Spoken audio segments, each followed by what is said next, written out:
Do you always try to be the perfect parent, but you end up not being able to? And this expectation of having the best parent often ends up in disappointment. Do you know why this happens? Watch on to know more about it. Hello, guys, and welcome back to another informative episode of Promising Parenting Practices. In today's video, we'll be talking about 15 things all parents should do to deal with depression. But before we move on, don't forget to like this video and subscribe to our channel. Also, make sure to turn on the post notification to not miss out on future parenting tips. Done? Shall we dive right in? We all know that parenting is challenging enough when you're feeling great, but when you're depressed, it may seem nearly impossible. However, this does not have to be the case. If you're depressed, it doesn't mean you can't be a fantastic, caring, intelligent, and competent parent. In some ways, it may even help you become a better parent. You may be more sensitive to your children's moods and needs as a result of your despair. This has the potential to be a fantastic thing. Parenting might feel impossible when you're depressed. However, both mental health specialists and parents who raise their children in the midst of pessimism and despair agree that help is available, and the sooner you get it, the better off you and your family will be. Parental depression, in particular, can have a negative impact on a child's mental health. Worse, when children have troubles as a result of their parents' melancholy, the extra stress can exacerbate that parent's sadness. As a result, parental sadness can become a long-term cycle of negative consequences for the entire family. And to avoid that, we need to consider and do some things. Shall we see what they are? But before that, we want to tell you that if you're going through depression, if you have clinical depression, it's best to get help from a therapist. To get the most from your therapy, you can also do things to help yourself. And in this video, we'll be talking about what you need to do to help things get better alongside the therapy.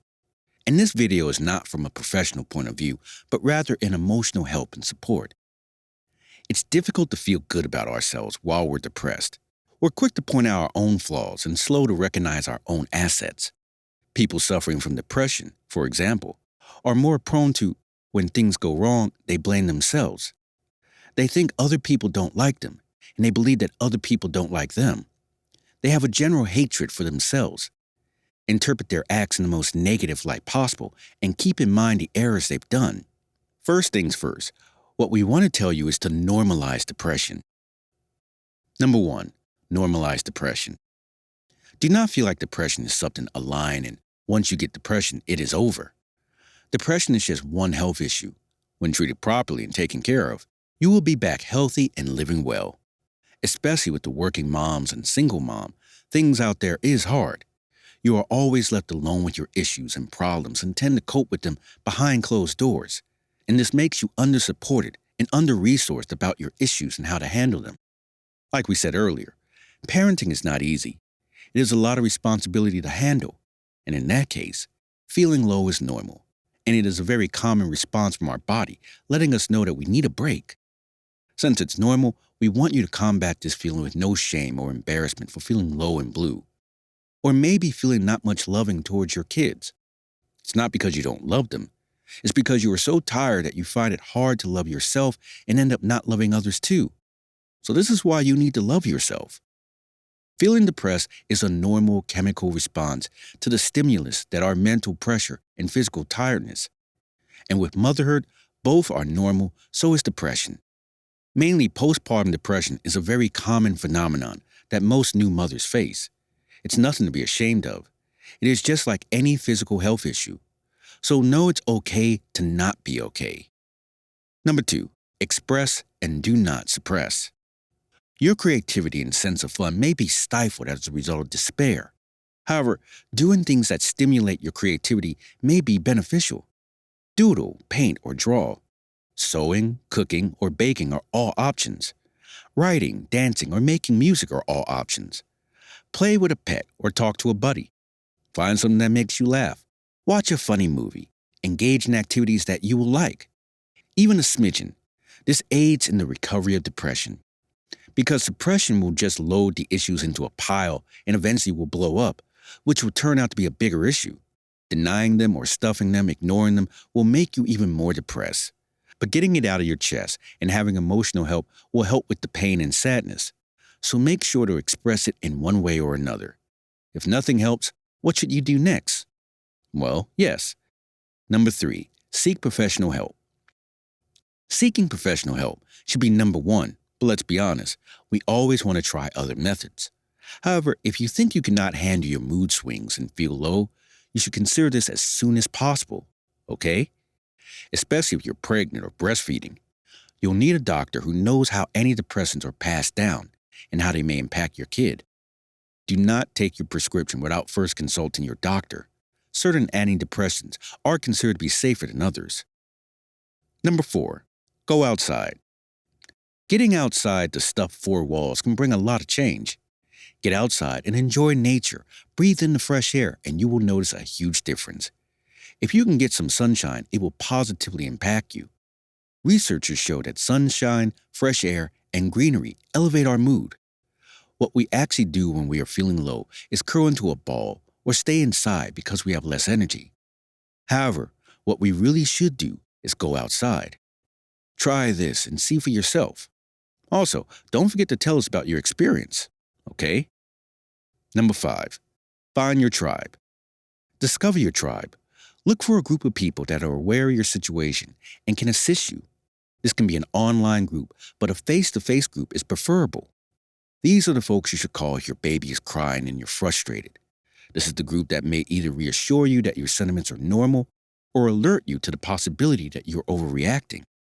Basically, find someone who knows the exact feeling, someone who's been through the same and overcome it so that they understand you better. Number 6, get your beauty sleep. Now, this is really important. Your peaceful sleep, because sleep deprivation itself can become a reason for your depression. And especially, we find it hard to sleep when we are depressed. We end up having nightmares and feeling anxious. And on top of it, everything becomes black, gray, and white when sleep is also deprived. So when in worry, sleep away your problems. Number 7, don't dwell on your problems. You may want to laugh at us when we say this because depression kind of is dwelling on problems. However, too much complaining should be minimized. It might be therapeutic to talk about a situation with a supportive buddy. However, sadness may lead to excessive whining, blaming, and rehashing of problems. It might help you stay focused on the problem. It's fine to share your feelings and views with others who care, but don't talk about difficulties exclusively. Also, talk about the positive aspects of your life. This might assist you in improving your mood. Number 8, notice good things. Now, in continuation of what we told you earlier, when you don't dwell on problems too much, you'll start to notice the good things. Depression alters a person's perspective on life. Things might appear black, bleak, and gloomy. Make it a mission to notice 3 nice things every day to help you change your perspective. The more you appreciate what you have, the more you will appreciate what you have. Number 9, don't hesitate to reach out. Take help from your loved ones. They are always ready to help you. Solicit assistance from your spouse or partner, friends, extended family, a member of your church or congregation, a family doctor, a mental health professional. You may require a few minutes to chat, a prescription adjustment, or someone to watch your children for a few hours while you seek treatment. Number 10, eat healthy foods. This might seem small, but small things matter a lot. Eating more of oily, fried, and junk food will make you more sluggish and lethargic, while healthy foods will flush the toxins away and make you feel fresher. Some people who are depressed find it difficult to eat. Some people have a tendency to overeat. However, what you eat has an impact on your mood and energy levels. So if you're suffering from depression, make sure you're eating properly. For the most part, this entails eating a variety of fruits, vegetables, and whole grains. Simple carbohydrates and meals with added sugar should be avoided. Don't go too long between meals. Eat something light and healthful, even if you don't feel hungry. Number 11, exercise. We know you don't want to, because feeling depressed means feeling totally unmotivated. However, pulling yourself up and make up your mind. Every day, go for a 15 to 30-minute brisk walk. You can also dance, stretch, or do yoga. People that are sad may not want to do anything. However, force yourself to do it. If you need motivation, enlist the help of a friend. Getting started on any activity improves your mood. Or move your body. Swear to move it to a beat and just have fun. Continue to do so. Keep going. You're doing a good job. Number 12. Forgive yourself and your children. Now, this will be hard. However, do it, and this act will change a whole lot. We feel angry at ourselves because we feel like we are not doing a good job. We are not enough. We aren't caring for our kids, and most depression in parenthood is due to the stress and responsibilities of taking care of children. And at our lowest point, we might start feeling annoyed and angry at our kids too. That feeling is normal. Take a deep breath. Breathe in. Breathe out. Are we good here? Now forgive yourself and your kids. It is okay. We all make mistakes. It's how we grow. We learn from them. Everyone makes errors from time to time. Take care of yourself and others around you. Aggravation, impatience, and wrath are common symptoms of depression. Just relax. This too shall pass. Number 13. Sometimes good enough is perfectly fine. No one is perfect, and no one can always be a good mom. As humans, we all have our low moments and inspections. It is okay. You can always offer your all and give your 100%. There will be some days that are more difficult than others. You don't have to be a superhero parent 24 hours a day, 7 days a week. Remember that your kids don't need a perfect parent. They need a happy parent. Number 14. Help others. By focusing our efforts on helping others, we make everyone feel better, including ourselves. Not only do we get relief from our melancholy and anxiety, but our relationships improve as well. When these two impacts are combined, they can create a virtuous loop in which stronger relationships lead to feeling better, which leads to even better relationships, and so on. Of course, we don't have to be nervous or sad to engage in activities that deepen our bonds with others. Investing in our relationships is the most important factor in our long-term health and pleasure. And it appears to be a really kind approach to treating ourselves.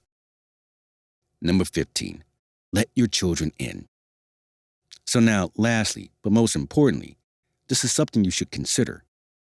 Your children care about you. Let them know, and they will understand. You may wish to inform your children different things about your disease depending on their age. Nothing has to be said to the tiniest of youngsters. Your mood or visits to your therapist may be noted at age 4. You might explain that mommy or daddy is occasionally unhappy and in need of assistance. It's similar to when you embrace or console your child when they are distressed. Your older children may pick up on your bad moods and take them personally. You may use the word depression in this context, as certain that your youngster understands that it is not their fault and that you are looking for yourself. If you are in the hospital, you can tell your child why you're there. When your children reach adolescence, use your depression as an opportunity to discuss the condition and what to look out for. Encourage them to express themselves if they are feeling down or hopeless. Tell them that they need a counselor. You will locate one for them.